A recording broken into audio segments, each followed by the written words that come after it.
We are up to part 5 in our ongoing series on owning your own brokerage. Today, it's all about retaining great agents to your company or team.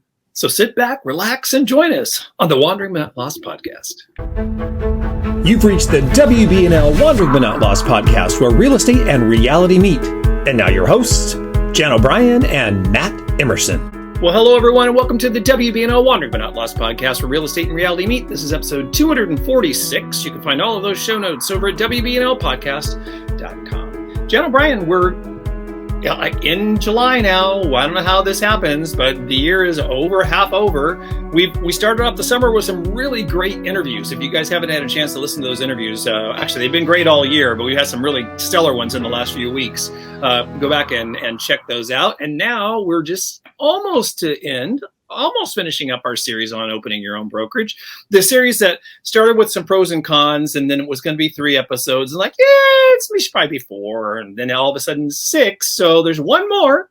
You might as well talk about everything that you have to do. Well, you got it. Yeah, if you're going to talk about it, you got to go soup to nuts, right? Or A to Z, or whatever the expression is. Soup to nuts. That's a good one. So today, retention. So yes, and if you did miss any of those previous episodes, I know Matt will have them in the show notes. You can go back and listen to the previous episodes where we talk about how do you recruit the agents so that you can retain them. So today we want to talk about what has worked for us in the various positions that we've been in as employees in companies and running teams and managing and operations of brokerages, to having our own, to where we are now as a coach. So let's talk about the best retention strategies. And honestly, when we're putting this together years ago, Matt wrote a great article about you have a culture, it's you. And I want to start with that because honestly, the culture, people stay with a company for some of the most interesting reasons. Yeah. And most of the time, I would say, in my experience over the years, people don't like change, number one. So if it feels good and it's all good and there's not anything bothering them, they're going to hang in there, right?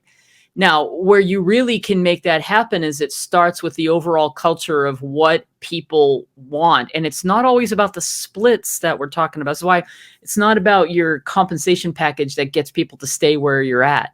Right. Because they could have the best compensation package, but if they don't feel like they have leadership and matched values, they're not staying. Or if they don't like the way things are running, they're out as soon as they can, finagle that or get their, everybody likes to, seasoned agents will always time it so that they can. There is no great way to make a move, by the way. And that's part of the reason why they don't make a move is in their minds, it's a lot of energy and work and it's going to cost more to make the move. So I'll just stay where I'm at. Now, we just don't want to have people stay where they're at because it's easier. So these strategies, let's start with that. But Matt, will you talk a little bit about when you were saying like what culture is not and what culture is, and let's give some of those best tips on how you are your culture. Yeah, it's interesting. You and I have talked about culture a lot. And culture and mission and your values and all that stuff kind of rolls into one thing, right? So you have to kind of sit down and figure out what direction you really want to portray as being the draw, the magnet for agents to come to your company. And I've seen, Jan and I have been in the real estate and many real estate different brokerages over the years and other things in, corporate America. And it's so interesting when people, midstream try to identify what their culture is, and they will set out to do this project and they go through this whole rigmarole and then they have to try to start acting differently. That's probably not going to happen. That's where people always fall short in this process. If you're going to set something up and then decide you're going to be a certain way, and then you have to change yourself, meaning the leader of the company or the team, to go back and be that way, it is going to fail because you have to be genuine to who you are. And you know what? No matter how hard you try to change to be different, in a culture, wise situation, you will eventually just gravitate towards your normal self. That's just the way. That's just the way life works in general, right? You can change if you really work at it, but it's a job and you have to do that. So so really you need to identify what you're going to bring to the table and how you're going to deal with your agents and your employees and your clients. And there's not really a wrong, well, there's a wrong answer to culture. But for the most part, you don't have to be all happy, peppy, cheerleader, rah, rah, rah. That doesn't have to be your culture. And I know a lot of people go there immediately. It's all about, recognition. And it's all about, and I'm not saying any of these things aren't important, but it's not necessarily those things, right? It's the whole big package. It doesn't have to be one thing that you have to, be going for that's like all full of energy, because a lot of people don't resonate with that. So, it's okay. Just be true to your genuine self. And that's why we go back to what Jana just mentioned, that the culture of your company is really you. And you need to identify what that is. So I recommend to anyone that is sitting down with this question of what is my culture and what is my mission and what are my values, it's great to get a team of people together and talk about that. But what you really need to do is either go sit in front of a mirror and look at yourself, or really just sit and ponder what you're all about and what you're going to bring to the table and what kind of company you'd like to grow. And then as you grow, bring more people in, because, a part of retention and a part of culture too is bringing people into the picture. So, here's, probably 8 or 9 things that, key points, with regard to culture. When you have decided what that culture is, right? When you're hiring agents or hiring employees to come on to the company, interview them and make sure that they're fit. I mean, for crying out loud, it's one thing to design this whole format and foundation of what your company is going to stand for, and then you hire all these people that don't fit in there. That's just going to be a nightmare. It's going to be bad with retention because you're going to have a revolving door, but it's going to hurt your culture because other people are not going to like what they see bringing in there. So bring in people that fit into your culture, and you just have to ask yourself, do the people that you're bringing in, do they actually meet the beliefs and of your organization? So always ask yourself that question. Make sure that people really understand what you stand for, and make sure they're in alignment. You can do that in the interview portion of the conversation, and it's so interesting because often we are so excited to get in front of an agent in the first place, right, Jen? That's half the battle. But to get in there and actually have a real conversation, find out what they're really standing for, and that you do have that alignment is a whole process. So it's not just, someone's going to come on board and we're going to grab them because I need an agent on my team. Make sure they're the right fit, because in the long term, you're going to save time and money by having the right people on your team. And you're going to want to build a team, right? So it's not just about you. It's never just about you. It's always about the agent. It's about the clients, about all of you as a collective body. So make sure from the very beginning that you're building a group of individuals that are a part of a larger team, right? That no one is out on their own. No one's on their island. Everyone is a part of the team. And the team together, if they're all in alignment, is really going to build, it might even be a little bit of a new culture. You might see it kind of just, shift a little bit. It might change a little bit. And that, if you are a part of it and the people are a part of it, will even strengthen, the whole foundation. When people are giving you suggestions regarding, your culture or the way things are being run, accept them, right? You might not go along. I'm not saying you have to go along and, turn around and do everything that someone says you should be doing, or, changing your ways or your culture because people are making suggestions. But at the same time, you need to acknowledge that their voice is heard, right? There it is right there. Super important that you listen. And Jan and I talk about this a lot. It's very easy to talk, right? But if you're not a good listener, especially as a leader of a company, you're going to find yourself always kind of playing catch up and a little bit behind the 8 ball. A huge part of developing any sort of team atmosphere is making sure that you are giving recognitions for a job well done. We're going to talk about recognition in a little more detail in just a little bit here, but it's a huge part of the culture. People want to be acknowledged, even if they're not the trophy people that want to, win the big awards. They want to have someone come up and say, "Hey, you did a great job on that," or share your successes. It's important that you, once again, give the agents and your employees the voice. This next one is really more for employees, but not necessarily. You want to make sure that you're giving performance reviews to your people, so they know where they stand, they know what they can improve on, and they know, where they can grow their position within the company. Now, I'm not suggesting you give job or performance interviews to agents, but you know what? Every once in a while, and this kind of goes into the recognition area, maybe, when you're sitting down with your agent, counseling or coaching them on a specific item, try to remember what you've talked to them about before, right? So you can kind of help build them up and help to, coaching in real estate is more than just transactional coaching, right? This is, you really can and should become more of their life coach as well. And if you become that coach, as opposed to just the transactional guy that's just answering the fire or helping you put out the fire, you're also going to build that stronger interconnection engagement, and you're going to have better retention over time. If applicable, it's always wise to give someone a career path. When you're building a company or a small team or a large team, when you're in that growth mode, there are a lot of positions you may not have in the beginning of your when you are starting up that you are going to probably have or want to have down the line. And many of those positions can probably be filled from people within your own company, which A, is great because they already know the culture. So they already know the way they're supposed to act. And B, it just saves you time. Once again, time and money, right?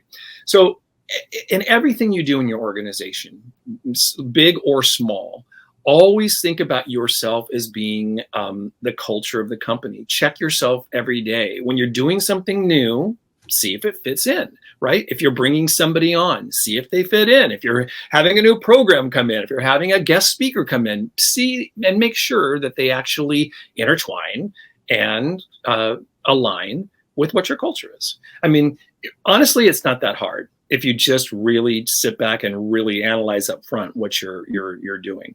We worked in a company that had a very good culture. There was a hiccup in the road with that culture a couple times.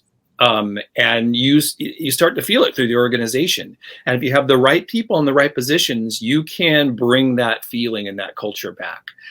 So it doesn't have to be destroyed by one or two people, because you can rally around and work together as a team. And once again, it really is all about teamwork. So that's how we start off. You start off with the culture, and you are going to have better retention.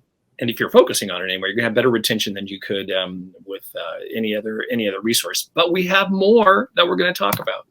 Yes, but that is why we had to start with that first, because what you just shared is so important, because the part you were saying about don't try to be something you're not. I mean, it's like so powerful if you just embrace who you are. Yep. And you will attract, even in your own business, even if you're not building a brokerage, if you're an agent listening, if you're just authentic and clear about who's your perfect client. Yeah. And for a broker or a team leader, we're saying your perfect client is an agent that matches your values, that's going to add to the overall culture and fits into your team, what you stand for. So just be clear about what that is, and you'll naturally, you're probably already doing it anyway. You're naturally attracting that. But there's such power in being frankly, empowered by knowing very clearly who you are, and that you're intentionally looking for people that fit that. Makes it easier to interview them. And you know what the other thing is that I learned a long time ago? Decisions are easy when your values are clear, and meaning when you find somebody that doesn't fit, you were alluding to it a little bit there at the end, Matt, then it's clear as the leader who needs to leave. Right. So you hire someone and they don't fit. Everybody on when you have a bad apple in the bunch, everyone else, and you'll find that real estate agents and people in general won't come up and say, you got a problem with this person. You'll have a few outspoken people, but most people don't want to get involved and they don't want confrontation. But when you get rid of the person who's not a fit, everybody will come up to you and go, thank God you did that. Yeah. Now we feel like we can stay here. And you don't even realize it's festering until people start to leave. Right. And the whole idea of having less drama in your organization is going to help the overall structure of everything that goes on a daily basis. Plus, you're going to have more fun. Interesting. Chance Brown said something last week when we were interviewing him that I thought was fantastic, because he was talking about the commission structure in his company, being that there is one commission plan and everybody is on that plan. Now, that doesn't always work when you're building. Sometimes you have to grandfather people into certain things. He had a different situation because he was kind of starting a little bit more from the ground up. Yeah. But if the more transparent you can be, and the more that there is not, that people do not feel like there are favoritism going on, talk about a retention savior. There you go. That is it right there. Add that to the list. Yeah. Having consistency and not special deals and this and that going on, and Right. everybody, you are transparent. So obviously this next one, we just alluded to it in when you're coaching or training your employees, it's, to me, this was the number one after the core culture of who you are as a team or company, is providing that value. This is what people want. You know, they really want to get some help when they want it. Now, you could have agents that join your company and they don't want anything from you until they need something from you. They're running their business. They like the company. They like that they can count on you as the broker or the team leader. They like everything else that we're going to talk about here. But when they need you, they need you. And that's what's important. But then there's people that want to have a relationship of, you're coaching and helping them and meeting with them and how to handle all that. And if they're new agents, you can do this in group and one-on-one. It's so important to have accountability, and with the new agents that need that accountability, you can build that all into the training program. And that's a great opportunity to say, why, if you don't have a training program, guess what? We have one that you can partner with us on, Real Estate Sales Builder, and the soon to be published certification on how to take our training and how to make it yours and how to customize it. And we have things included in that, which are built-in accountability, how to help agents set goals for their training program. We've built all that for you. It's turnkey, right? So and how can they get on our waiting list or our list to be first to know and get pricing? I was just looking for the button to push on that and I couldn't find it. So yes, thank you, Jan. It's wbnlcoaching.com. Just go to our website. On the homepage, there's a whole little form you can fill out to get on our interest list for that, plus learn more information about the certification program as well, and our team builder course. Just recently, just because we wanted to give more transparency into a real estate sales builder, the actual training course itself, we loaded an overview up of each one of the modules onto our YouTube channel. If you go to YouTube and just type in WBNL Coaching, go to our channel there. There's 12 new videos up there that actually go through. They're all short. They're only just a minute, 2 minutes long, that explain exactly what's in each module of Sales Builder, along with all of the downloads that actually come with that. So great information you get. It's actually a little overwhelming, and that's why we put it up there, because it's a lot of info. But you can get that over on YouTube, or info on the certification program at wbnlcoaching.com. Perfect. So partner with us to help you be better at the coaching and training part. So this next one is something that we actually have in our training program for agents, understanding how to work with the personality styles, the 4 main personality styles when you're working with your clients. Well, in our certification program, we'll have a module on how to identify these personality styles and how to motivate and manage and hold accountable people on your team based on where they fall in the personality styles. So all of this always starts with knowing who you are. So we will go through that. We go through that in the Sales Builder as well as the certification for coaching. When you are clear about who you are, then you're better able to communicate and understand the other personality styles, right? Yeah. So we have a whole thing on this, and the part that we have this in our Team Builder program as well, Real Estate Team Builder. Mm-hmm. I think it's super powerful. I've used it. I use it all the time in coaching, and I use it all the time when I managed. You can't do the same thing with everybody. You can't coach them, motivate them. You have to be super clear about what works for them. And this is the part that will help you understand that, getting a little more training on the whether people are, we call it the driver, analyst, supporter, or promoter, or a combination thereof. Okay, so we have that covered for you if you need to learn more. You know what's funny about this? This ties right into that whole culture piece. That if you go through this before you can, kind of figure out, or to help try to figure out who you are, I just flashed on. I think every single time I've done one of these with a corporation, the CEO of the company never takes the test. Yeah, that's not good. No, it's fascinating too. And honestly, we've done that with some companies, right? Yeah. Speaking of that, and what you want to talk about, a powerful team building experience for your leadership team or the key agents in or even just your whole team, everybody does this.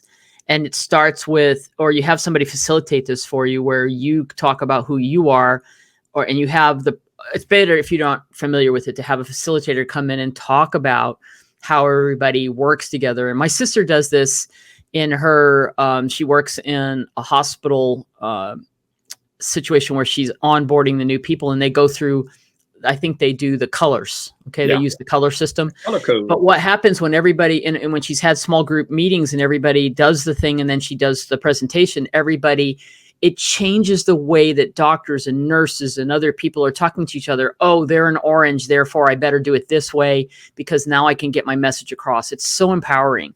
Whatever system that you use on how you can have a more cohesive team, how your agents, when you empower your agents to understand this, they will have a better relationship with their clients, provide better service, understand how to communicate and close and get repeat and referral business. And it's the same idea with what you do. Yeah, in your company, within your sphere of influence, it's really great with conflict resolution as well. Because a lot of times when you do these things, it's like everyone's super hot on it and talking about it for a week, and then it kind of falls off. But when you have a situation where you're sitting down with someone that's having an issue with someone, you're like, hey, weren't you a yellow? Aren't you a promoter? And it's great because then you're appreciating how people are. You're not trying to make them be like you. You get empowered about, we're not all the same. And isn't that a beautiful thing? And let me just change the way I'm maybe communicating with this person because they're an analyst and they need more details before they make a decision. Right. So I can do that. And now we all get along better. And now we have a more cohesive team. So I love it. It's very cool. Understand that. And then, of course, you've got your core stuff. We covered this in our previous episodes about what do you do to be able to attract agents and what kind of tools do you provide. It all depends on the kind of model that you have. But do you have core things that agents need? Because when they do go out to interview, they're looking at, can they leverage the fact that you have a website and a CRM for them? Or maybe you've got some turnkey training and systems and marketing materials that they can use. Or maybe, there are people out there that have, hey, you can use we provide a marketing platform for you, or we have an employee who can help design I know a company that this is a big deal for people. When you on board with them, you get this person helping you rebrand all your stuff, everything that you need to do, which to an agent is a big, huge hurdle. We're going to order your signs. Now you pay for that service perhaps, but you're going to have somebody orchestrate all of it for you and get it all handled, right? So be clear about what all of that is and provide tools. Now, here's the reality. Brokers, if you're listening, take it from previous brokers and managers. People don't use your tools unless you really are providing what they want. There's a lot of distrust among the real estate agent population of like, I'm going to do it my way. I don't want my broker to have all my people in case I leave. That's sad, but it's true. But I find that people don't implement the tools because you as the leader aren't using them, or you're not clear about how to show the value of using those tools or take the time to help agents use this. It's crazy to me. Most people they have a free CRM and they don't use it. Right. And it's mainly because they think it's too cumbersome. And then the ones that do embrace a system, then they elevate their business because it is becoming basically their virtual assistant. So don't get tools just to have tools is what I'm saying. Get tools that agents want, that you're going to embrace, that you're going to use. For example, I became a big proponent of and a supporter of KV Core. I actually had somebody reach out to me about that recently saying, I noticed that you did a lot with KV Core, they were trying to get me back into the fold. And I loved it, but because I loved it and I trained it, I used it for recruiting. So we built all of our recruiting platform in the same CRM that we were giving to our agents. And we were actually in our messaging to the agents saying, this thing that you're responding to, this text message and this email, is the actual system we have for you here as a member of our team. And we're going to show you how to use it so that you can get responses like this. And it was super powerful. So you get the idea. Don't just go get a bunch of tools that are going to sit there and you're paying for them and then they're not going to even be used. So that's my advice on that. And what recognition? So you mentioned recognition. I do think recognition is important. And the agent who says, I don't need an award is the one who needs it the most. Okay. Yeah. I don't care about recognition. If you say out publicly, I don't care about recognition, something in your background is saying, I just really probably need some recognition. Okay. So there's some Agreed. easy ways to do this. And you can publish, we've seen it all, right, Matt? Yep. You used to do in one of our previous companies, a monthly video, right? That would go get pushed out, that would, get somebody recognize the various levels of production, right? So you can go all the way to that, to a certificate, to you can have an office meeting and just publish it. My company does that. They publish and they put it on social media, and people like it because they'll reshare it. You can do simple things like congratulations on your first listing or your first sale, your first closing. We've been places where you get a pin for closing. One of my first companies, we used to have meetings all the time. This is old Prudential, brand new agent. Just came to me. And as an assistant manager, this was one of my tasks. You would get carnations. Okay. They were, not real live carnations, but there were a box of carnations that were red, white, blue, and green. And they all represented a closing was green, a listing was this color, and so on. And so what would happen is the meeting would be on a Tuesday and all these vases would be up there with the however many flowers. And then the recognition would be Matt Emerson has 2 closings, a listing and a sale. And you'd come up and grab your vase with the flowers in it and you'd display it. Okay.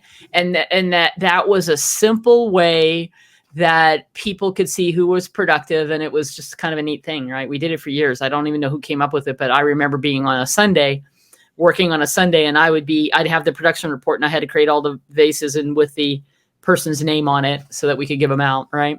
So whatever works for you, recognizing birthdays, anniversaries, sharing success stories in a meeting is one of the most powerful things. Absolutely. Because agents will tell you, hey, I just got $1 million lead from an open house. I want to talk to you about it. Just listening to your agent tell you their story and not just always their problem is recognition in itself. Mm-hmm. So if you take the time to stop what you're doing, they come into your office. Hey, do you have a minute, boss? I want to tell you about this great thing. This is the thing I had to learn, not multitask. You put everything down, you turn your attention to them, and you listen for 5 minutes. Oh. You're not like, yeah, I hear what you're saying. Let me, that's awesome. Great job. Good job. So do that. And then in your meeting, say, hey, if it's okay, I want to share your story in our next meeting.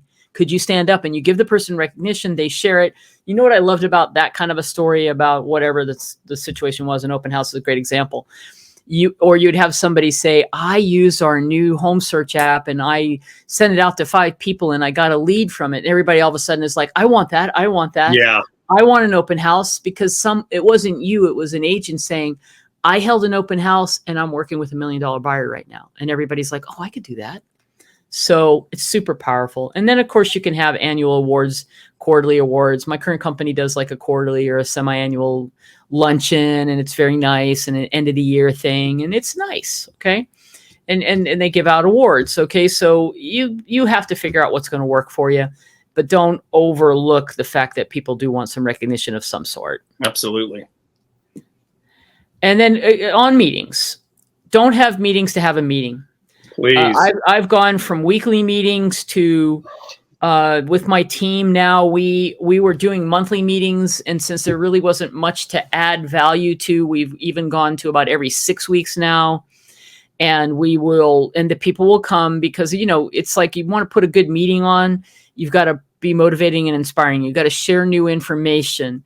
You got to bring something in that's going to help them walk away with new ideas. And they come and they leave your meeting saying, I'm glad I came to your meeting. It's also an opportunity where you can recognize everybody and get one-on-one and build camaraderie and all that. So even in our team environment, we do about every 6 weeks a virtual meeting. And then a couple times a year, we'll go together and take everybody out on a dinner or a breakfast or something to that effect, right? And it's a chance for camaraderie. So, just don't do a meeting, have a meeting, because it's the way you can communicate, and it's another way that you retain people because you're providing value. Yep. It's all about the value, right? Yeah, exactly. Absolutely. So I like that. And so those are our things that we've done over the years. Those are our top ideas, and it doesn't have to be overwhelming, and you don't have to do everything that's on that list. I think you just need to become very clear about who you are, what you represent, and how do you share in the success and the recognition with your agents, what's going to work for you and your team or your brokerage. Yeah, and I think the whole key is like anything, you can't take your eye off of any of these balls, right? Just because you have an agent on board, you have to be cognizant of the fact that you need to make sure that you check in on them, right? See what's going on in their business and see what goes on in their life, because you're part of the bigger team. That's what it's all and you about. can do that just this week, as a matter of fact. It's been a minute since we've had a meeting, and I'm just checking in with the agents and saying, how you doing? Or they'll call me and they just want to talk, right? So let me catch up with you. And just touching people is enough sometimes to see the value. On that note, we didn't talk about this, but something else you can do as the leader of the company is leave a little personal note. And that's a huge thing, right? To have someone walk in and on their desk or in their box or whatever, or just an email even, a text, saying, hey, just checking in, hope things are going well, blah, blah, blah. Congratulations again on that closing. That's the kind of stuff that most people don't do, right? Because you need to focus on recruiting. That's super part that you have to, it's got that has got to be a huge focus of your day. But as a broker and owner and manager, but the retention component is huge. Mm-hmm. So next week, Jan, what are we talking about? Well, I think not next week. The next part of the series, which is 2 weeks. We're going to have another great interview coming up, in our final part of the series. We're definitely going to cover exit strategy. So, ongoing running of your operations. Want to talk about key things about eventually I'm assuming you don't want to run your team or your brokerage forever. So, what are some things that you can do now to set yourself up for, or what are ways that you could ultimately exit the business, sell your business, train somebody to take over for it, make residual? We'll just talk about all those ways that you can do it. Excellent. Well, good deal. So that'll be episode 248. Next week, though, we are having Barry Aldridge from Realty One Group will be joining us in episode 247. We've done quite a bit of training with him and his agents, and they just last time we had talked to them was back during business planning, and they had just moved into a beautiful brand new office. So it'll be fun to reconnect with Barry and see how he is doing. So, Jan O'Brien, what else is going on? Well, we got summer in Las Vegas. We're having heat wave finally. We had a very mild June. I will say June was mild, and we are in excessive heat warnings. We're potentially going to see within the week as we record this 117, 113. In fact, I'll check that right now because that is just crazy. Well, Jan O'Brien, you can endure that heat for another couple of weeks, and you're coming here. Not that high. 112. 112 is going to be the high. That's still okay. When you get over 100, to me, if you get over 117, 118, I think we get that in some parts of Arizona. Craziness. Or the deep desert. But you're going to be able to escape the heat in a couple of weeks, Jan O'Brien, because you're going to come over here to California, spend a couple of days with Sweet Pea and I, and we're going to have a nice little Disney adventure. Which will be awesome. So we're looking forward to you coming down to spend a couple Let's go. I'm ready for that. That is a highlight, and we will report on that. We will have an awfully good time, I'm sure. All right, everyone. You can find all the show notes, including all of the links to the other 4 episodes over at WBNLpodcast.com. This was episode 246. Next week, Barry Aldridge. The week after that, we're going to be finishing up the series with exit strategy. And until then, get up, get out, live the life you dreamed, and be forever wandering, but not lost.